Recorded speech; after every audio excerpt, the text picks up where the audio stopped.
18페이지입니다.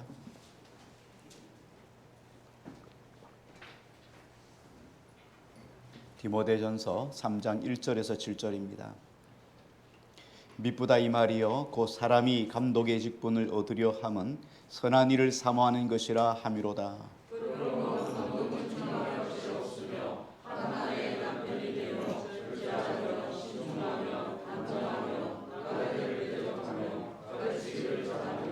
술을 즐기지 아니하며 구타하지 아니하며 오직 관용하며 다투지 아니하며 돈을 사랑하지 아니하며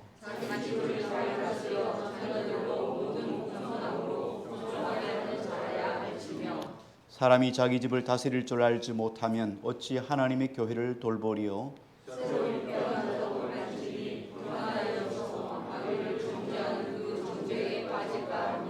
같이요. 또한 외인에게서도 선한 증거를 얻은 자라야 할지니 비방과 마귀의 올물에 빠질까 염려하라. 아멘. 예, 디모데 전서를 계속 강의하고 있고요. 우리 지난 주간에 디모데 전서 3장 1절에서 7절 지도자의 자질에 관한 말씀을 했습니다. 좀 길어서 지도자에 관한 자질이 19가지라고 이야기를 했죠. 감독에 대해서, 장로에 대해서 19가지인데 오늘도 시간 되는 데까지만 그렇게 하도록 하겠습니다.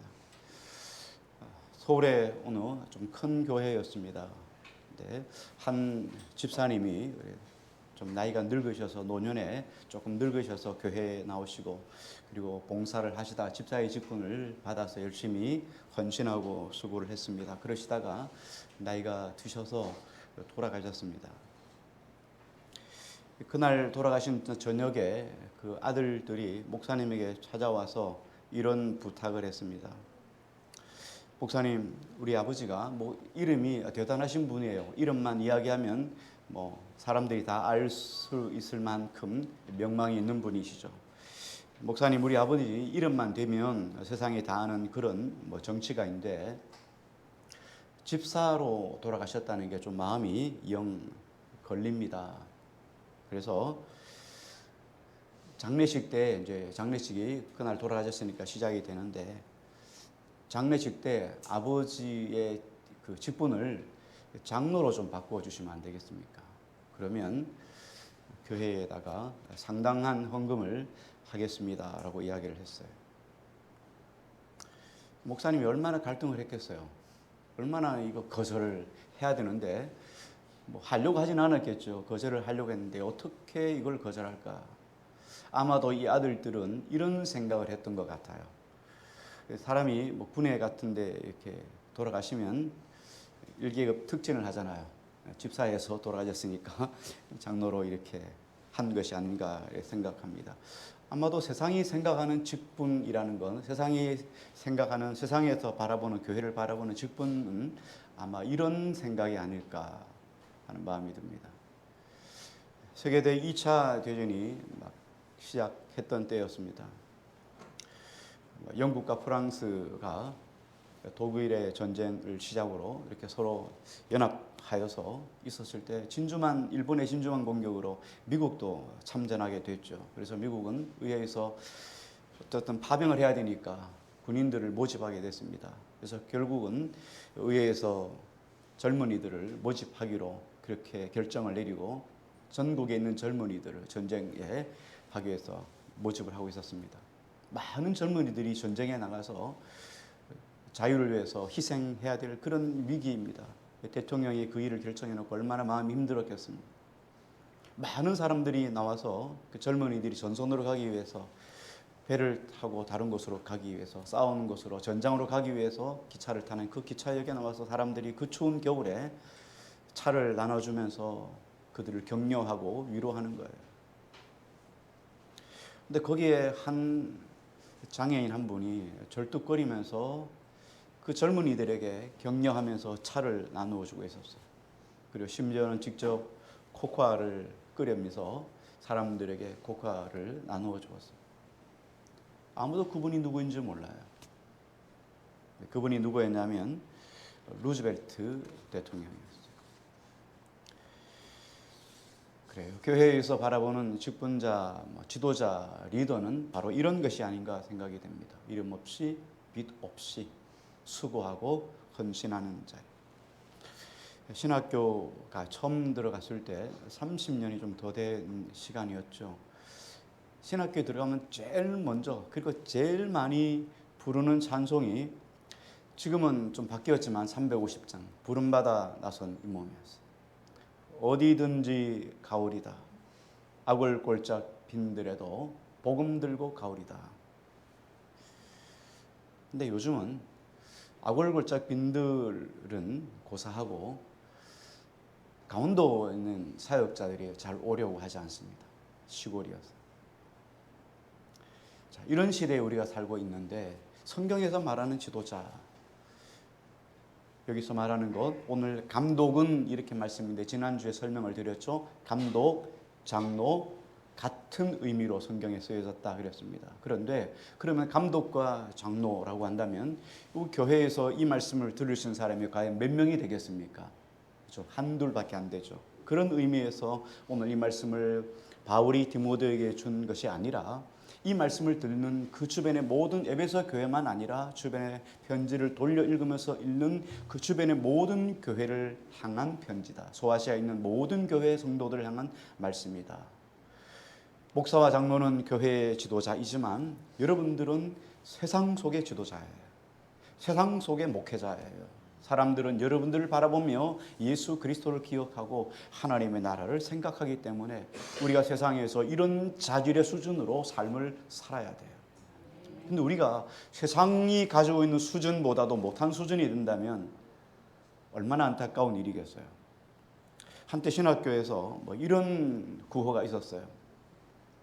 육군사관학교는 무감독제로 시험을 칩니다. 감독이 없어요. 그러니까 자기 정직하게 시험을 치는 거예요. 그런데 신학교에서 컨닝을 하는 거예요. 장차 하나님 나라의 복음, 예수 그리스도의 복음을 전하는 신학생도들이 시험을 치는데 컨닝을 해요. 감독이 있어도 컨닝을 해요. 그래서 한때 어떤 자성하는 의미로 무감독제 시험을 외쳤던 때가 있었어요. 그래서 감독이 오셔서 시험지를 나눠주고 나가시는 거예요. 우리가 최소한 세상 사람들보다는 수준이 더 높아야 되지 않겠는가, 이런 의미였죠. 오늘 말씀을 보면서 우리가 그런 마음을 가지고 오늘 말씀을 같이 생각해 봤으면 좋겠습니다. 우리 지난 주간에 감독은 이렇게 이야기를 했죠. 책망할 것이 없고 한 아내의 남편이 되며 절제하며 신중하며 단정하며까지 우리가 말씀을 생각했습니다. 우리 오늘도 시간 되는 데까지 연결해서 계속 읽겠습니다. 우리 3장 2절만 같이 한번 읽겠습니다. 2절입니다. 같이요.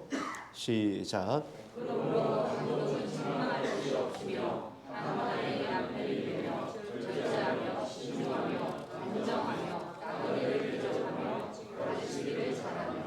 아멘.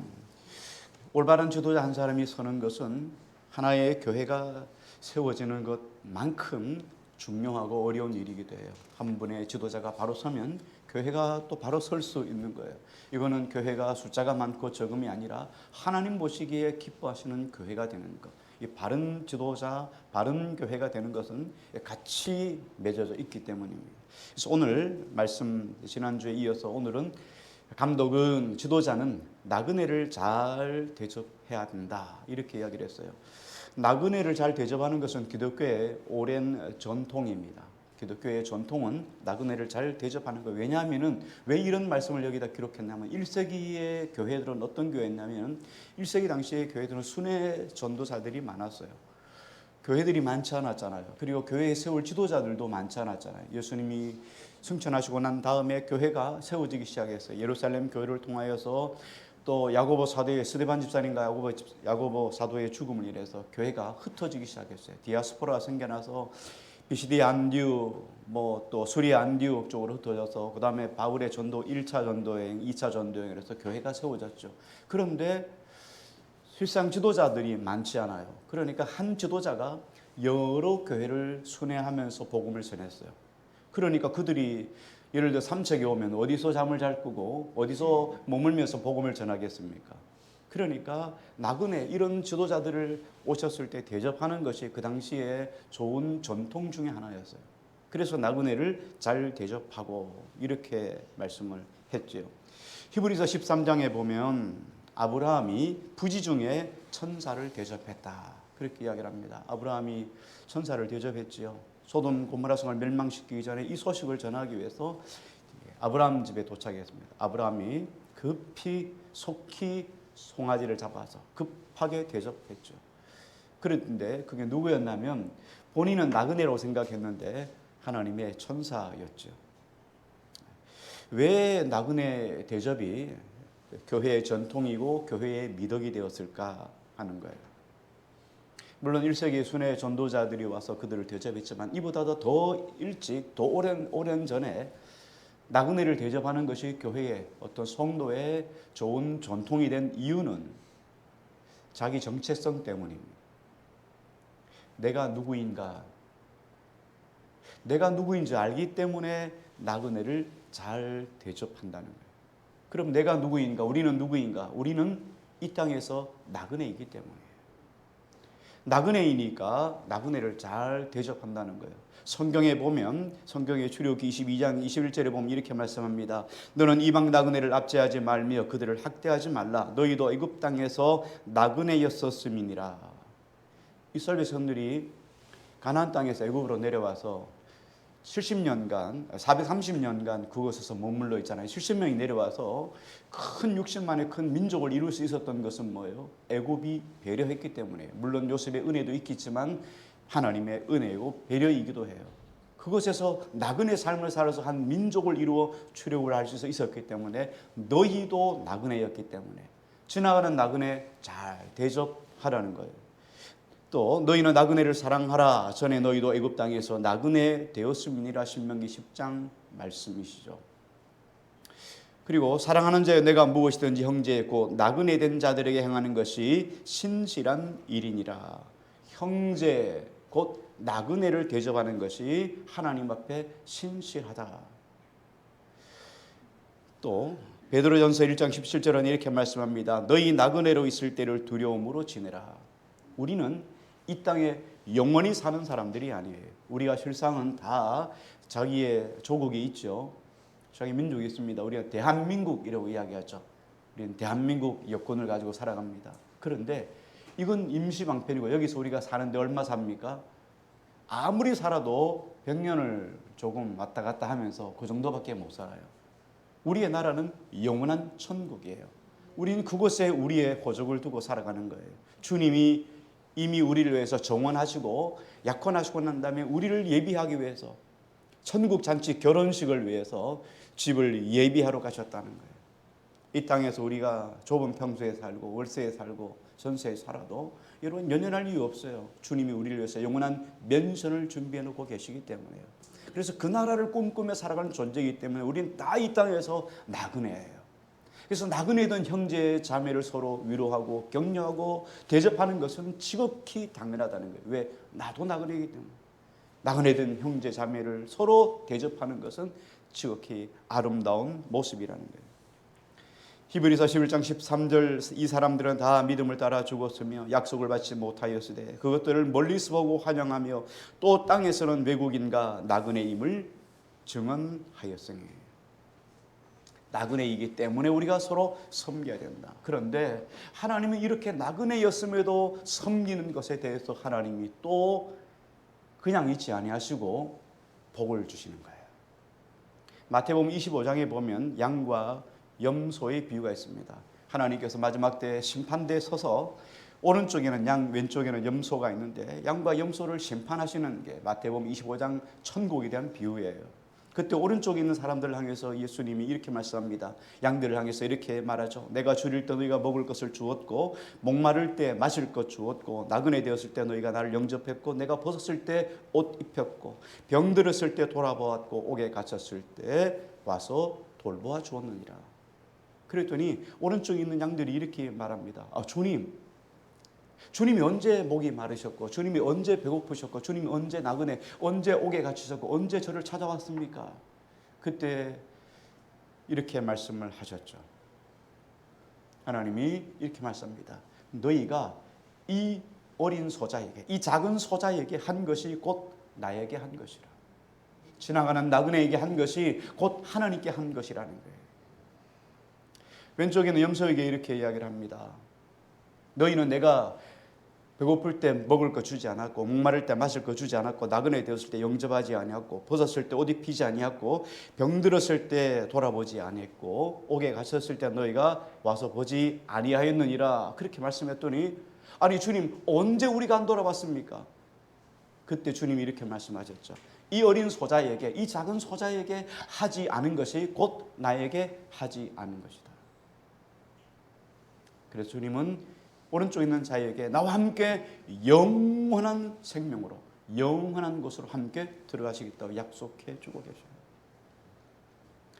여러분, 우리는 나그네 인생이기 때문에 나그네를 잘 대접하는 것이 지도자의 자질이에요. 여러분들이 이 땅 가운데 살아가야 될 그리스도인의 자질이에요. 여러분의 수고, 섬김, 결단코 하늘의 상이 떨어지지 않는다는 거예요. 하나님이 홀이라도 남김없이 하나님이 갚아주신다는 거예요. 아멘. 믿습니까? 아멘. 고맙습니다. 임덕기 성도님. 두 번째 계속해서 오늘 가르치기를 잘하며 그랬어요.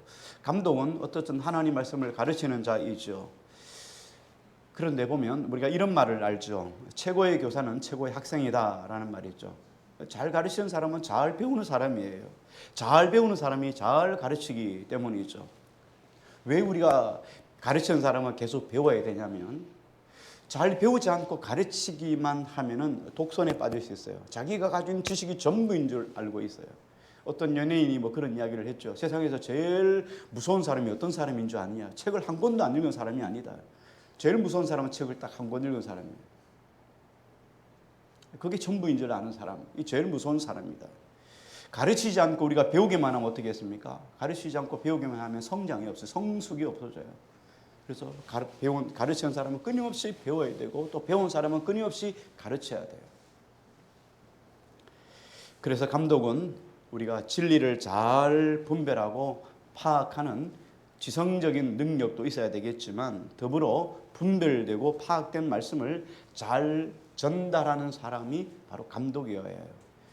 종교개혁을 했던 존 칼빈은 이런 이야기를 했습니다. 누구든지 가르치는 능력이 없으면 감독이 되지 말라. 감독이 되지 않고 다른 직분을 가지라. 이렇게 이야기를 했어요. 그만큼 감독은 잘 가르치는 게 은사이어야 해요.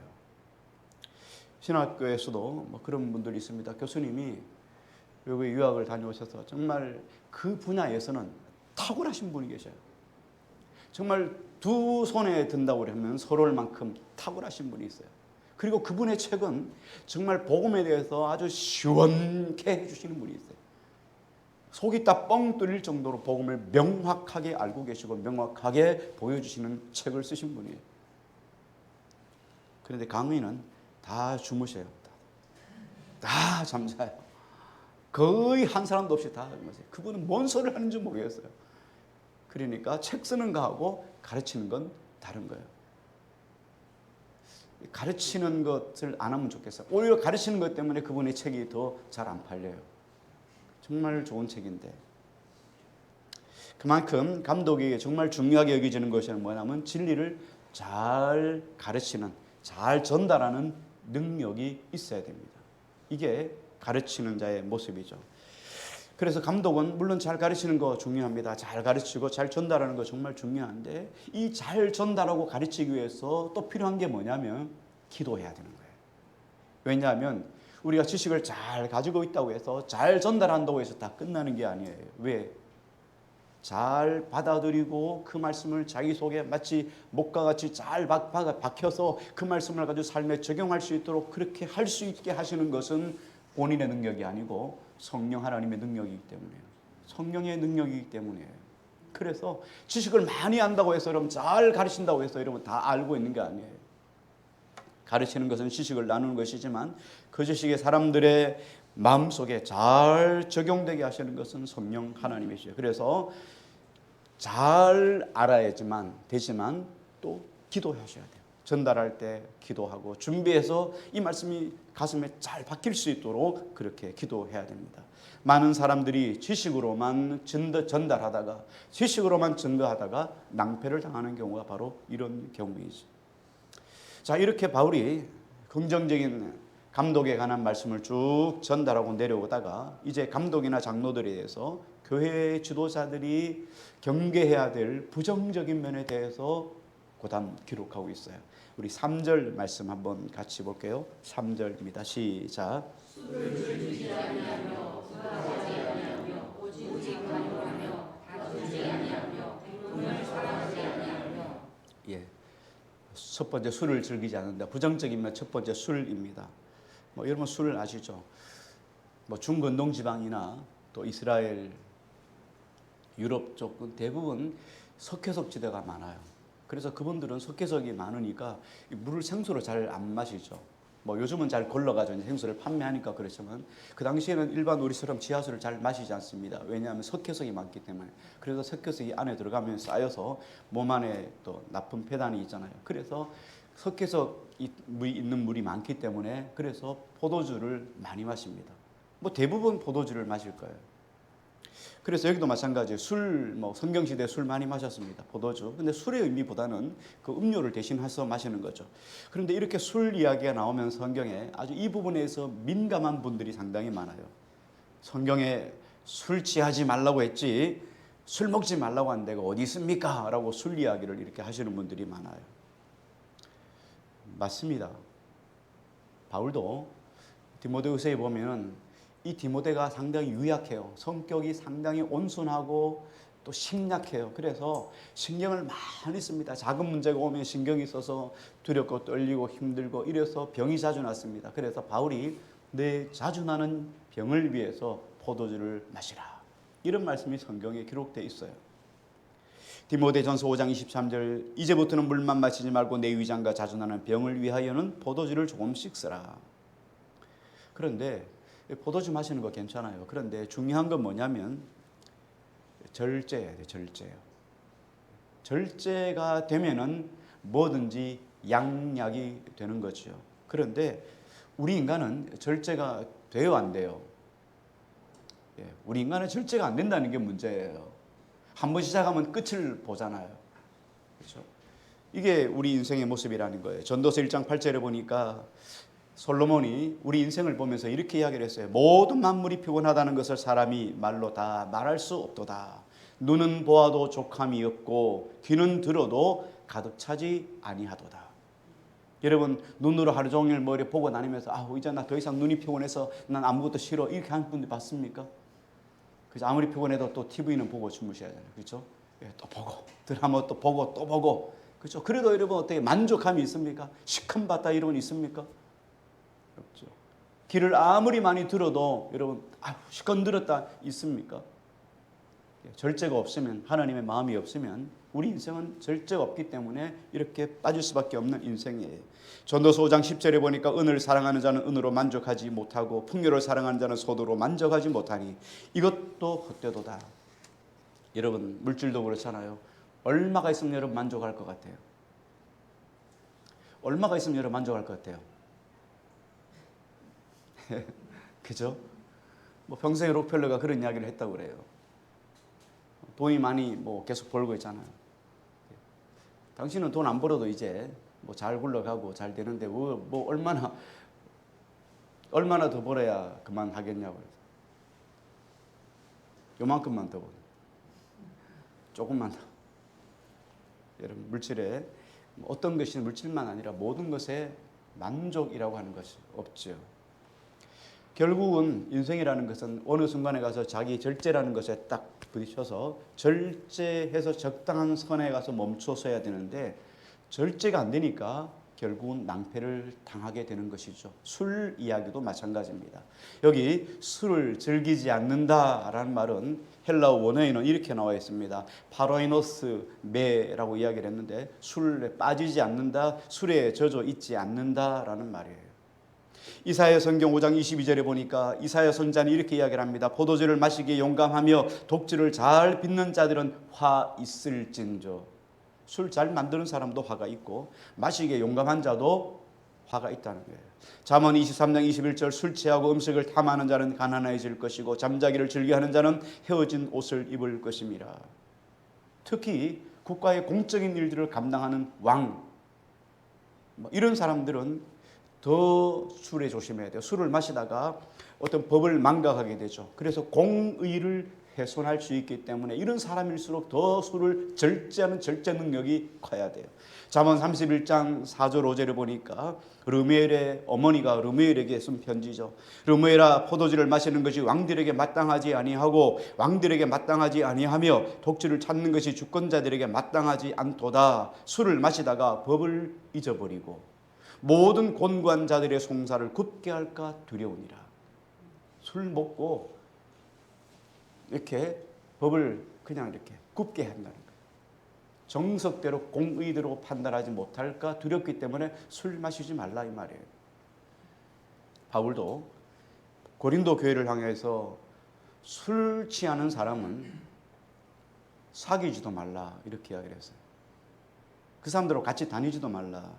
고린도전서 5장 11절 이제 내가 너희에게 쓴 것은 만일 어떤 형제라 일컫는 자가 음행하거나 탐욕을 부리거나 우상을 숭배하거나 모욕하거나 술 취하거나 속여 빼앗거든 사귀지도 말고 그런 자와는 함께 먹지도 말라 함이라. 술 좋아하는 사람하고는 친구 사귀지 말라는 거예요. 젊은이들은 잘 들으셔야 됩니다. 에베소 교회를 향해서도 이야기를 합니다. 에베소 교회를 향해서도 에베소 5장 18절 여러분 잘 아시는 말씀입니다. 술 취하지 말라 이는 방탕한 것이니 오직 성령의 충만을 받으라. 여러분 술 취하는 것이 방탕한 것이라는 거예요. 그런데 술에 저런 사람이 술에 파묻힌 사람이 어떻게 교회의 지도자 역할을 할 수 있겠습니까? 세상 속에서 술에 젖어 있는 사람들이 사람들을 바라면서 저 사람의 의견, 저 사람의 생각, 저 사람의 행위를 따라가자라고 말을 할 수 있겠어요? 그런 일은 일어나지도 않죠. 그러니까 리더일수록 더 여러분 절제의 자리에 있어야 되는 거죠. 그 다음에 연결해서 보면 구타하지 아니하고 관용하며 이렇게 이야기를 합니다. 여기 구타라는 말은 다른 사람을 제어하기 위해서 물리적인 힘을 가하는 것을 가지고 우리 구타라고 이야기를 하잖아요. 여러분 이런 사람은 절대로 지도자로 세워서는 안 됩니다. 그 집사라도 이런 사람은 절대 이렇게 세우면 안 됩니다. 왜 여기서 말씀하시냐면 발 앞에 뭐가 있습니까? 구타하지 아니하며 술 취하지 아니하며. 술하고 구타는 같이 가요. 대부분 여러분 구타는 어디에서 나옵니까? 맨정신으로 구타하는 것도 나쁘지만 대부분 술 취해서 나오는 행동이 이런 행동들이에요. 구타하고 싸우고. 잘 있다가도 술만 마시면 서로 어떻게 해요? 서로 막 싸우잖아요. 네가 올리 내가 올리 싸우고 말이죠. 술자리에서 요즘은 사람도 해치고 이런 일이 일어나잖아요.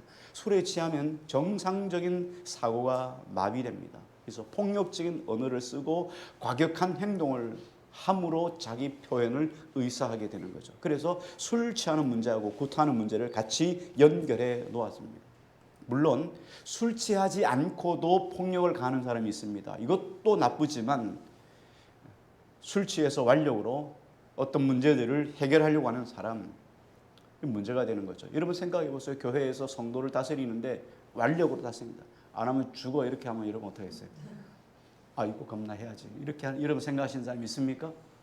다 도망갈 거예요. 그죠?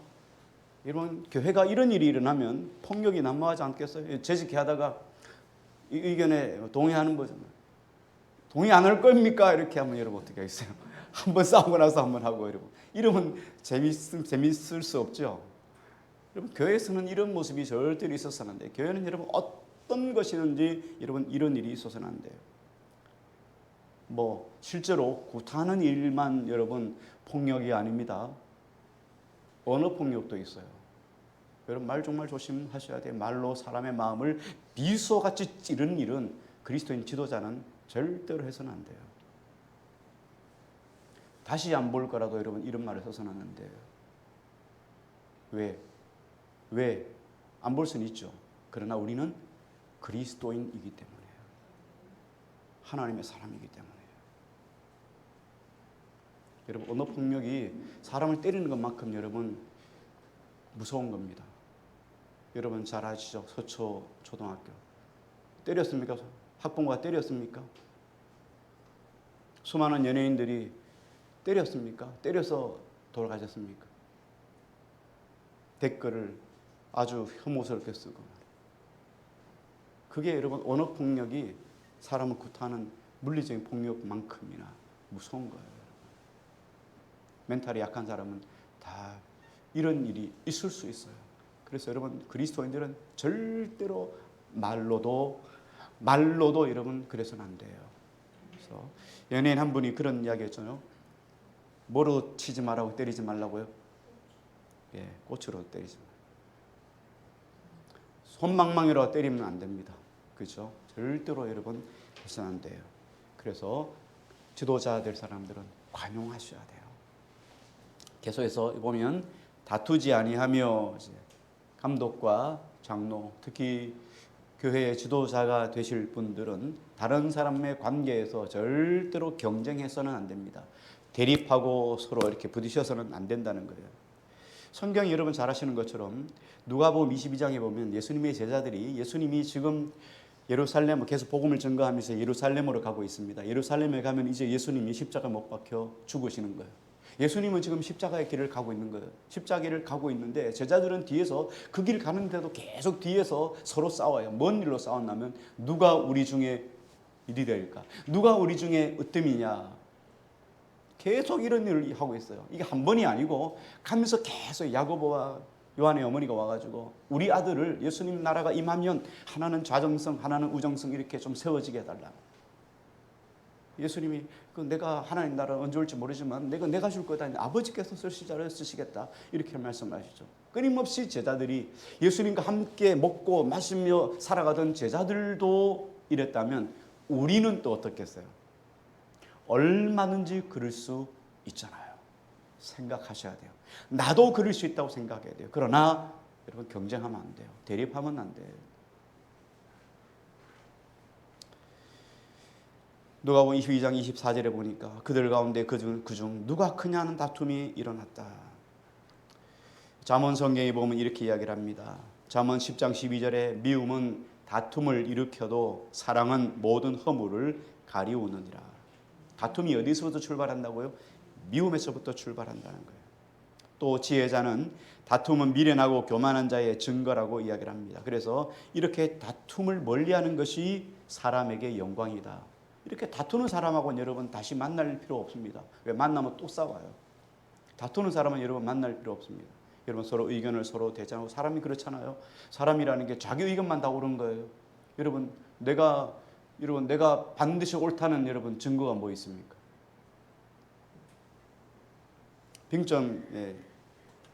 빙점에 여러분 마지막 장면 잘 아시죠? 욕고라 하는 그 여자가 자살하려고 언덕을 올라갑니다. 눈 내린 그 산을 올라갑니다.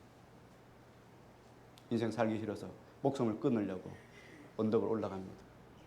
한참 언덕을 올라갔다가 우연하게 고개를 돌렸어요. 그런데 그 자기가 걸어온 눈길에 발걸음이 엉망인 거예요. 눈길을 헤집고 올라왔으니까 여자가 얼마나 힘이 들었겠어요. 그러니까 지각하게 밟았겠죠. 그 눈길을 바라보면서 욕구가 이런 생각을 합니다. 내가 인생에서 다 옳은 것만은 아니었겠구나, 이런 생각이 들었어요. 나는 똑바로 걷는다고 생각했는데 길을 돌아보니까 그게 아니더라는 거예요. 여러분 생각이 다 옳습니까? 여러분 내 생각이 다 옳습니까? 아닐 수도 있어요. 어떤 건 맞고 어떤 건 아닐 수 있겠어요. 내 생각만 옳다고 여러분 다투는 싸우는 사람은 책 한 권 읽은 사람은 똑같은 거예요. 세상에는 여러 가지 의견들이 있어요. 여러 가지 생각들이 있어요. 가끔 서울에 가면 강남 터미널 지하상가를 거쳐서, 지하철을 내리면 거쳐서 이렇게 버스를 타고 올라가잖아요. 가끔씩 제가 이렇게 한 번씩 끝에까지 갔다가 이렇게 올 때가 있어요. 저 끝자리는 요즘은 잘 안 하는데 끝에 가면 1,000원짜리 2,000원짜리 옷이 있거든요. 가끔씩 가서 몇 장씩 이렇게 해서 그래도 5,000원밖에 안 해요. 한 5장씩 사도. 근데 지나가면서 제가 늘 생각하는 게 늘 보면서 마음에 생각하는 것들이 뭐냐면 참 여성들의 옷이 취향이 정말 다양하다는 걸 느껴요. 정말 다양하다는 걸 느껴요.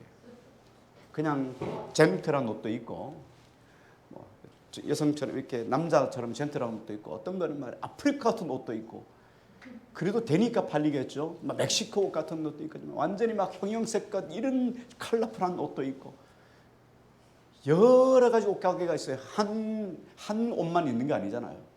근데 그 옷들이 다 되니까 거기 장사를 하고 있겠죠. 아, 사람들이 취향이 다 다르구나 이렇게. 그렇죠? 취향이 이렇게 다를 수 있다는 거예요. 근데 우리는 내 취향이 아니면 전부 다 다른 거예요. 내 취향이 아니면 다 적인 거예요. 여러분 적이 아닙니다. 다른 거예요. 다른 건 틀린 게 아닌 거예요. 여러분 다른 게 틀렸습니까? 한번 목사님들하고 성지순례를 갔다가 이탈리아를 들러가지고 이탈리아를 한번 그 로마를 돌아보고 온 때가 있었습니다. 로마를 돌아보면서 거기서 점심시간에 햄버거 집에 들어갔어요. 그때 빅맥, 맥도날드 한참 전이었으니까 우리나라는 아직 잘 많지 않았던 때였어요. 우리나라 사람들이 좋아하는 거 뭡니까? 우리나라 사람들이 좋아하는 햄버거 뭐게요? 예? 불고기 버거요? 아, 불고기 버거 아닙니다. 우리나라 사람들이 좋아하는 햄버거는 통일버거입니다. 통일로. 마카로 같은 걸로 하나로. 그 카운터에 있는 사람한테 저 버거 그때 목사님들 15분, 사모님 15, 30명이에요. 저거 30인분 주세요. 그런데 카운터에 있던 이 사람이 또 물어보는 거예요. 저거 30개요? 저거 30개요? 몇 번을 물어보는 거예요. 있을 수 없는 이야기예요. 사람이 30명이면 생각이 다 다를 거 아니겠어요. 어떤 사람 불고기 먹고 어떤 사람 뭐 치킨 먹고 뭐 다 다를 거 아니겠어요. 근데 30명이 동일하게 똑같은 걸 하니까 이상한가 봐요. 우리나라는 빨리 나오니까 그렇게 하지만 그 사람들은 생각이 다 다른데 어떻게 같을 수 있냐는 거예요. 다양성을 인정하는 사회에서는 통일성은 이해를 못하는 거예요. 우리나라는 다른 사람의 생각에 대해서 배려하는 마음이 너무 적어요. 특히 지도자는 다 받아들일 수, 용납할 수 있어야 돼요. 이게 여러분 다툼이 사라지게 하는 거예요. 내 생각이 다 옳은 건 아닙니다. 다른 건 다른 거지 틀린 건 아니에요. 김치찌개를 좋아하는 사람이 있는가 하면 된장찌개를 좋아하는 사람도 있어요. 근데 김치찌개가 다 정답은 아니잖아요. 여기 보면 다툼은 항상 미련하고 교만한 것의 증거가 다툼이에요. 잠언 13장 10절 교만해서 다툼만 일어날 뿐이라 권면을 듣는 자는 지혜가 있느니라. 잠언 18장 6절 미련한 자의 입술은 다툼을 일으키고 그의 입은 매를 자청하느니라. 잠언 20장 3절 다툼을 멀리하는 것이 사람에게 영광이거늘 미련한 자는 다툼을 일으키니라. 그래서 다툼이 일어나는 이유가 뭐냐면 미련하고 교만하기 때문이에요. 교만하면 싸움장이가 되는 거예요. 내 생각이 옳기 때문에 교만함에서 온다는 거예요. 그러나 겸손한 사람은 받아들일 수 있어요. 특히 지도자. 여러분 세상에 바라보는 지도자인 여러분, 그리스도인 여러분, 우리가 주님 앞에서 더 포용하고 또 관용할 수 있기를 주의 이름으로 축원합니다. 여기 계속해서 돈을 사랑하지 아니하며 그랬어요. 오늘 여기까지만 하겠습니다. 돈을 사랑하지 아니하며 그리스도인인데요.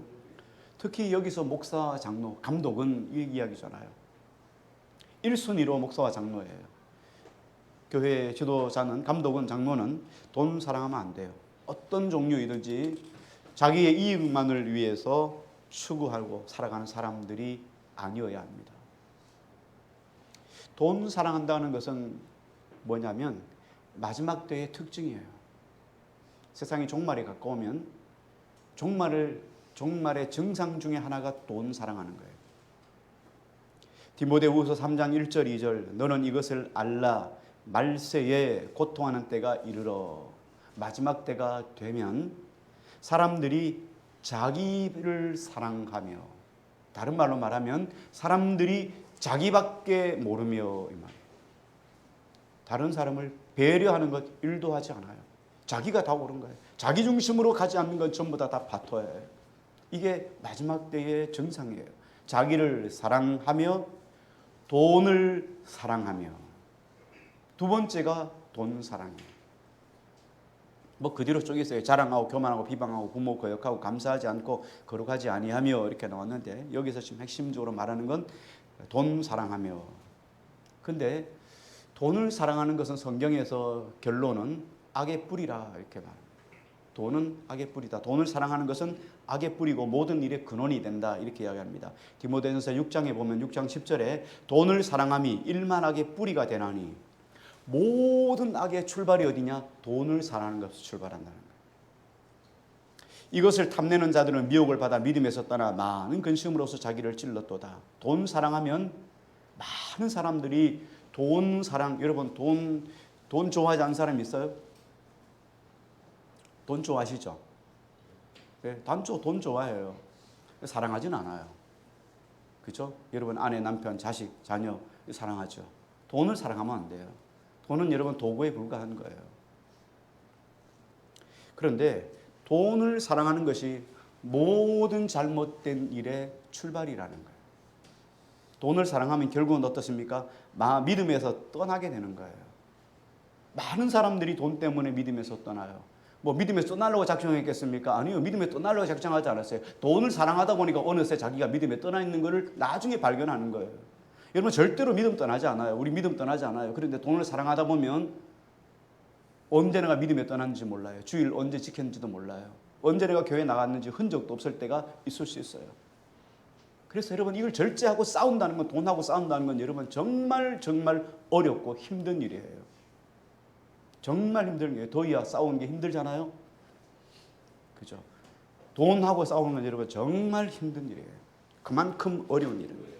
돈을 사랑한 사람이 지도자가 되면 어떻게 되겠습니까? 돈 사랑한 사람이 지도자가 되면 나라가 흔들리잖아요. 나라가 흔들립니다. 목회자가 돈을 사랑하면 어떻게 되겠습니까? 목회를 영업으로 생각하겠죠. 영업으로 생각해요. 여러분 사람을 전도하는 거 실적으로 생각하는 거예요. 사람들의 머리 숫자를 돈의 가치로 생각할 수 있다는 거예요. 돈이 목회의 수단이 되고 방법이 되게 됩니다. 그래서 목회에서 하는 모든 일, 설교, 신방, 기도, 상담 이런 것들이 다 돈벌이로 수단으로 바뀔 수 있어요. 그러니까 이런 사람이 지도자가 되면 낭패를 당하게 되는 거죠. 하나님 앞에서 돈을 사랑하는 것이 악이에요. 악. 모든 악의 근원이다 이렇게 말해요.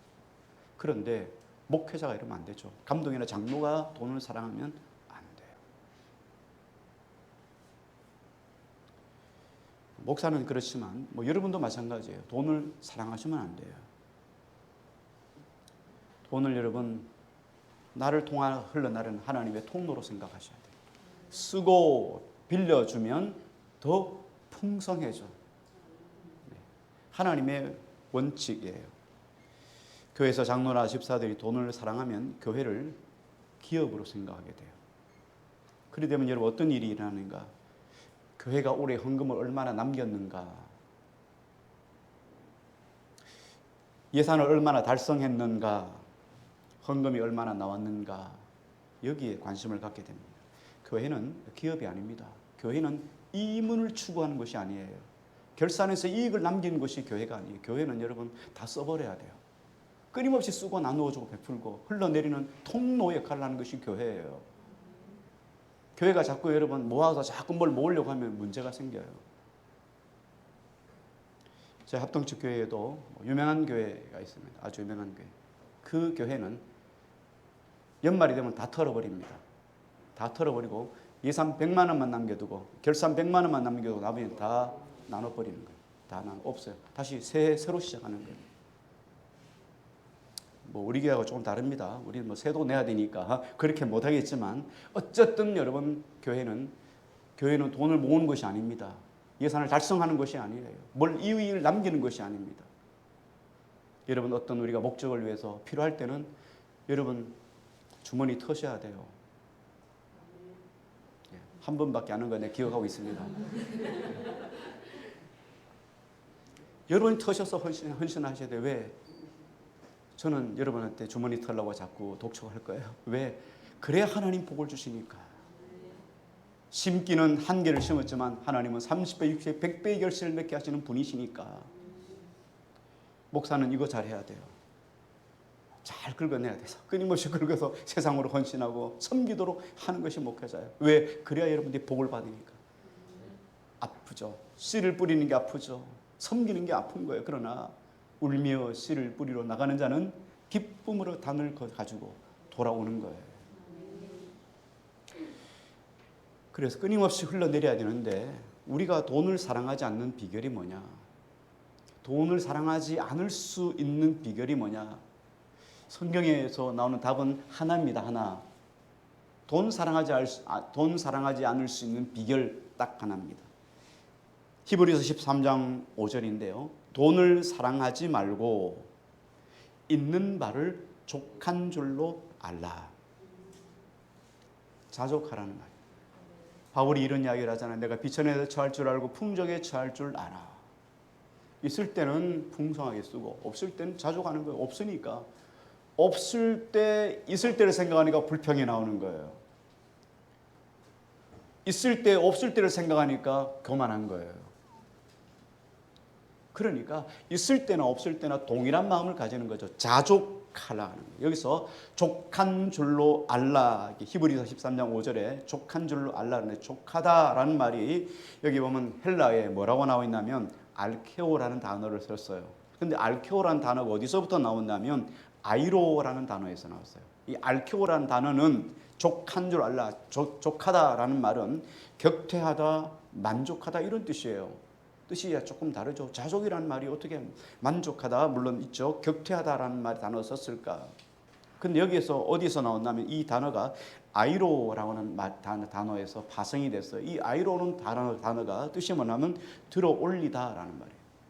항해를 위해서 닻을 들어 올리다. 이 족한 줄 안다는 말이에요. 자, 그러면 이 말에 족한 줄 알라 하는 말이 무슨 뜻이냐면 닻을 들어 올린다는. 다시 말하면 우리가 돈을 사랑했던 것에 돈에다가 닻을 팍 박아놨어요. 배가 떠나려면 어떻게 됩니까? 닻을 올려야 하잖아요. 근데 닻을 안 올리니까 우리가 어떻게 돼요? 교회 나가야 되는데 이거 교회 나가야 되는데 이러면서 어디 붙어 있어요? 여기 붙어 있는 거예요. 나 돈 사랑하면 안 되는데 돈 사랑하면 안 되는데 이러면서 어떻게 해요? 여기 가 있는 거죠. 이게 닻을 올리다는 말. 이게 아이로라는 말이에요. 여러분 앞에서 말씀했잖아요. 돈 사랑한 사람이 어디 있겠어요? 주님 버린 사람이 어디 있겠어요? 그런데 돈을 사랑하다 보니까 주님이 어느 때부터 내 안에 사라져 버렸다는 거예요. 우선순위가 늘 어디예요? 돈이 가는 거죠. 여러분 인생에 이거 정말 여러분 힘든 거 알아요. 목회자도 힘들어요. 그 쉬운 문제 아니에요. 목회자도 어려워요. 여러분도 어려울 줄 알아요. 그런데 결단할 때 결단하지 못하면 결국은 패망하는 거예요. 주님 잃어버리는 거예요. 여러분 세상을 다 얻고 주님을 잃어버리면 무슨 의미가 있겠어요?